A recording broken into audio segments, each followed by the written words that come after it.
आपको स्वागत करते हैं दोस्तों हमारे इस अद्भुत चैनल में जिसका नाम है स्टैटिक्स।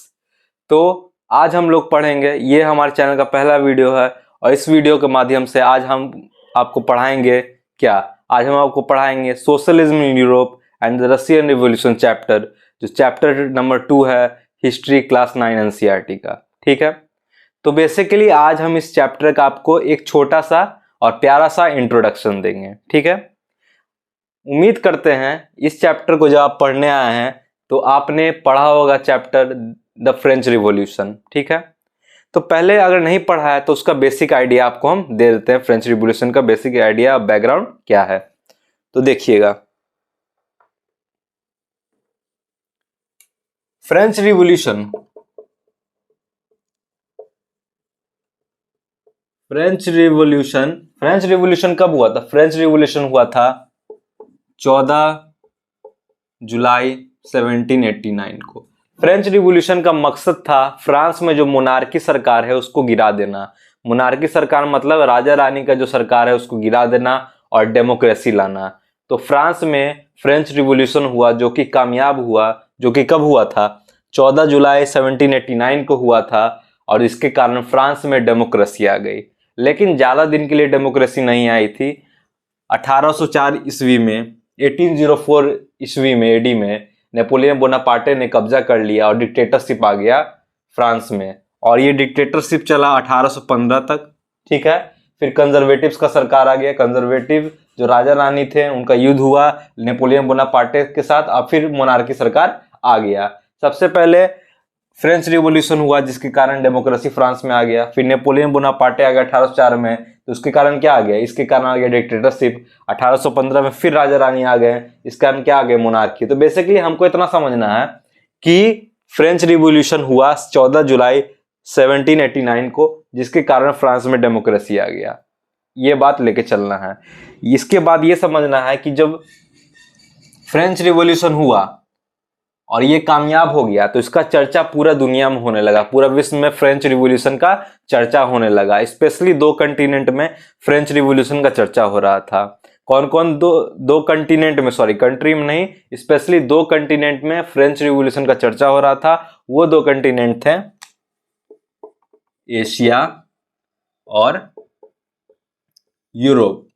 और बेसिकली हमारा चैप्टर भी यूरोप के बारे में बात करता है, socialism in Europe and the Russian revolution. ठीक है, तो फ्रेंच रिवॉल्यूशन का चर्चा हो रहा था पूरे दुनिया में, स्पेशली दो कंटिनेंट में चर्चा हो रहा था, एक एशिया में एक यूरोप में। ठीक है, और एशिया में इंडिया कहाँ है? इंडिया एशिया में है।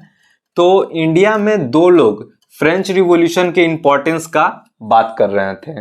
वो दो लोग कौन थे? आइए नाम जान लेते हैं।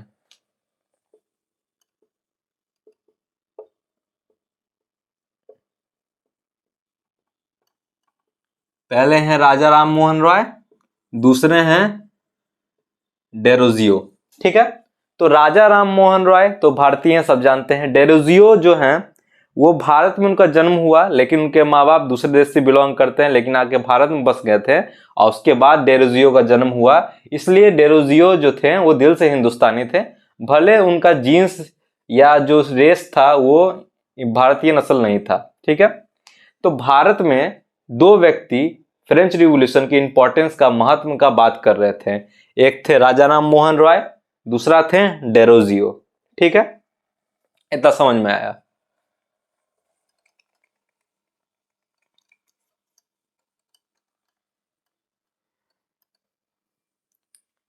जब फ्रेंच रिवॉल्यूशन कारण फ्रांस में डेमोक्रेसी आए तब लोगों को, दुनिया के लोगों को, भारत के लोगों को, दूसरे देश के लोगों को, यूरोप के लोगों को पता चला कि डेमोक्रेसी नाम की कोई चिड़िया होती है और क्या क्या होता है, और इक्वल राइट कुछ होता है। ठीक है, राइट टू स्पीक, ये सब जो आजादी है, इक्वल राइट होना, सबको समान राइट मिलना, वोटिंग राइट होना।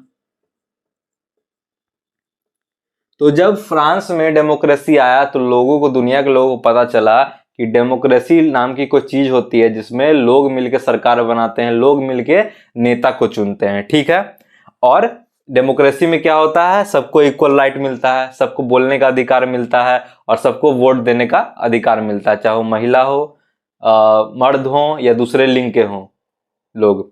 ठीक है, तो ये बात पता चली। तो सब देश के लोग चाहने लगे, जहां जहां मोनार्की सरकार था, कि हमारा देश आजाद हो, हमारे देश में भी डेमोक्रेसी आए। इसी कारण ये जो डेमोक्रेसी का जो भाव है पूरे दुनिया में फैल गया था।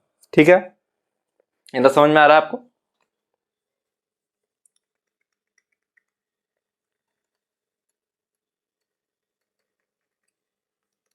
तो अब समझिएगा कि 18वीं सेंचुरी से पहले, 18वीं सदी से पहले, मतलब फ्रेंच रिवॉल्यूशन से पहले, जो सोसाइटी बटा हुआ था स्टेट और ऑर्डर में, मतलब कि एरिस्टोक्रेट्स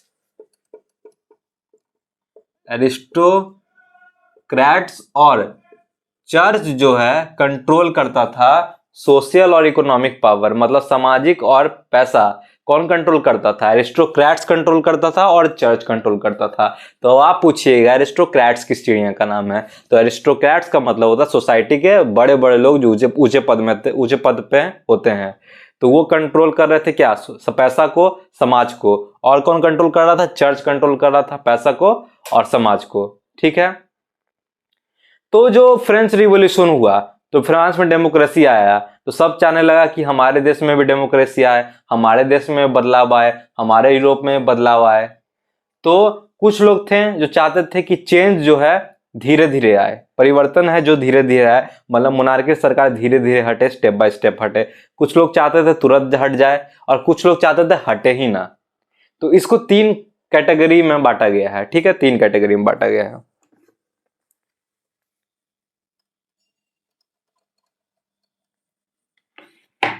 पहला है लिबरल्स, ठीक है, दूसरा है रेडिकल्स, तीसरा है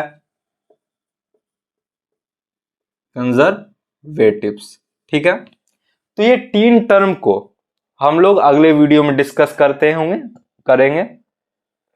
आशा करते हैं आपको ये वीडियो पसंद आया और ऐसे ही कंटेंट के लिए हमारे चैनल के साथ बने रहें। हमारे चैनल को करें लाइक, शेयर एंड सब्सक्राइब। हमारा मकसद है हर बच्चे तक फ्री और क्वालिटी एजुकेशन पहुंचाना। धन्यवाद।